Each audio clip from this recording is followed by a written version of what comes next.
Bonjour à tous et à tous, ici le Geechies et on se retrouve pour le test de la PS Vita.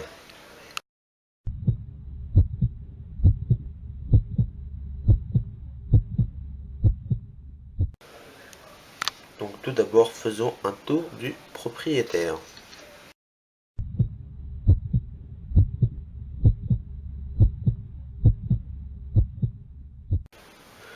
Donc sur cette machine là nous avons deux sticks analogiques ainsi que des vrais boutons. Voici vraiment la grosse différence avec ce genre d'appareil, c'est les boutons. C'est qu'on a enfin des vrais boutons pour jouer quoi.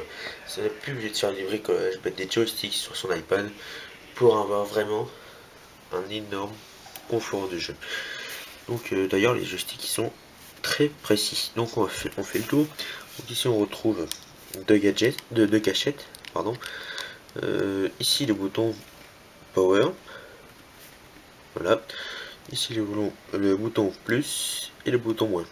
Ici nous avons le slot qui permet de mettre une carte jeu. Et par ailleurs ici une autre slot.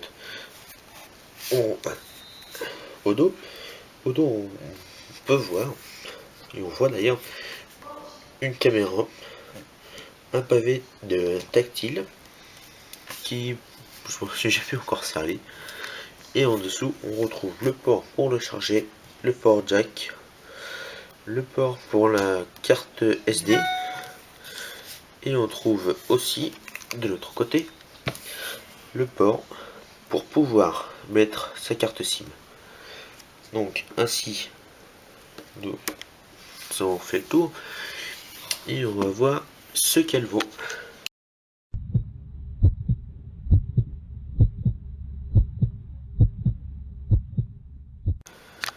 Donc on va l'allumer et on va jouer tiens, un Need for Speed. Donc on va mettre du son de préférence. C'est un très beau jeu, magnifique.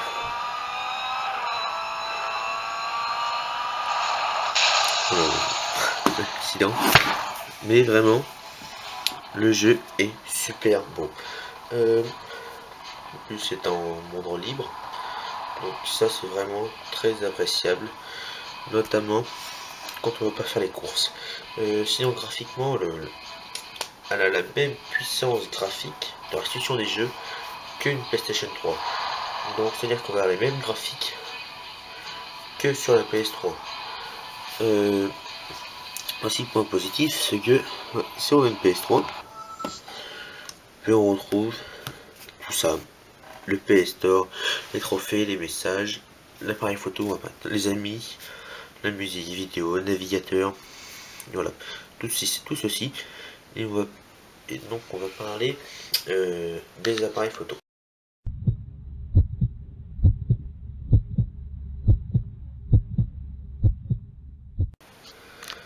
Donc les appareils photo sont de extrêmement mauvaise qualité. Il n'y a pas photo, justement, il n'y a pas photo.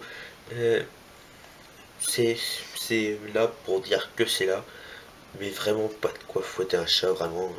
Vous n'allez pas pouvoir faire des œuvres d'art avec ça. Donc les caméras qui est ici et ici n'ont pas vraiment séduit. Pourquoi, je sais pas. Je pense notamment à la mauvaise qualité, vraiment. Mais bon, c'est pas fait pour ça. C'est pas fait pour prendre des photos. Si on veut prendre des photos, on a soit ça, soit un vrai appareil photo, ou soit même ceci. Donc, il y a vraiment une multitude de choses. Et c'est pas la première chose que je prendrais pour faire des photos. Je prendrais pas un PS Vita pour faire les photos, ça c'est clair.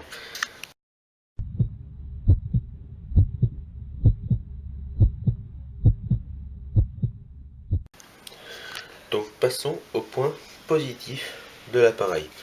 Donc tout l'environnement PlayStation, Sony notamment, qui est vraiment très très bon. C'est comme celui d'Apple, une fois qu'on est rentré dedans, on se sent bien.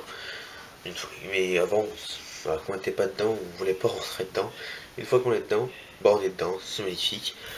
Donc voilà, on retrouve tous ses amis, on peut les affronter, ses amis. Il y a beaucoup de fonctionnalités, notamment la lecture à distance, dont je ferai une vidéo prochainement pour vous montrer de quoi il en ressort.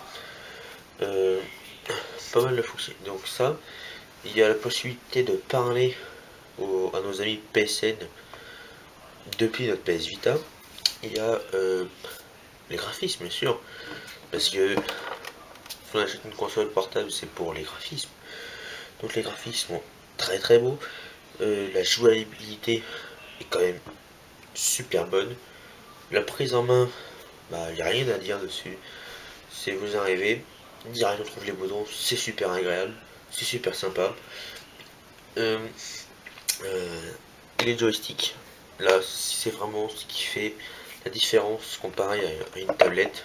Je prends toujours l'iPad, mais si je compare avec ça, donc on peut voir vraiment que cette tablette est vraiment, cette console est vraiment énorme.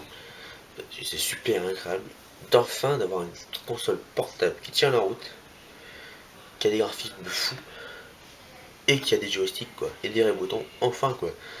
Et surtout que maintenant elle a baissé de prix. Point positif aussi, la baisse de prix. Les packs qui sont vendus ensemble sont très très bons.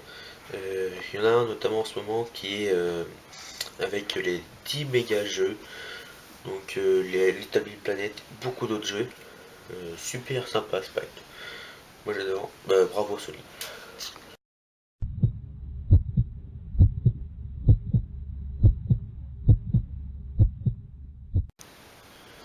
Mais tout n'est pas rose dans cet appareil, et on va le voir justement après. C'est les points négatifs. Les points négatifs, il y en a quelques-uns quand même. Je tiens à le signaler. Enfin, quelques-uns. Il y en a quoi. Donc, bon, déjà, les caméras qui sont de très mauvaise qualité. Et pour ça, Sony aura pu s'appliquer, faire mieux, proposer quelque chose de meilleur. Donc, ensuite, moi, je tiens à remercier Sony d'avoir imposé deux nouveaux formats dans cette console. Donc plus que ça, même trois formats. Donc il y en a un pour le chargeur. Bon, ça encore, passons. Mais par contre, pour le stockage, ils ont été nous mettre un nouveau format propriétaire. Donc pourquoi ils ont fait faire ça Sûrement contre le piratage. Donc c'est pas une micro SIM, c'est pas une micro SD, c'est pas une carte SD. C'est un peu plus grand qu'une carte micro SD. Et tout ça, et en plus, le prix que ça vaut quoi. Ça vaut super cher. 32 Go, je crois que moi je l'ai payé 35 euros. 32 Go, c'est énorme. C'est au jour d'aujourd'hui, c'est trop cher. Et aussi la carte pour les jeux. Mes anciens disques UMD de ma PSP, j'en fais quoi? Je les jette? Non, non. Donc, impossible de rejouer mes anciens jeux de PSP sur cette PS Vita. Donc, ça déjà c'est le gros point noir. Et on peut aussi signaler le prix des jeux qui sortent dessus sont à quasiment tous à 50 euros. Ouais voilà, pour 50 euros, je peux acheter beaucoup plus de jeux sur mon iPad que là-dessus. Donc voilà, un des gros points négatifs. Donc pareil, là je vais mettre une note. Donc là ce sera sur les consoles en général, donc soit portable ou de salon. Donc là je vais mettre un bon 7. Un bon 7 sur 10 parce que on retrouve enfin des vrais boutons sur un truc bon, portable, et avec des graphismes de fou. Donc 7 sur 10 et il les mérite. C'était Ulysses. Merci, au revoir.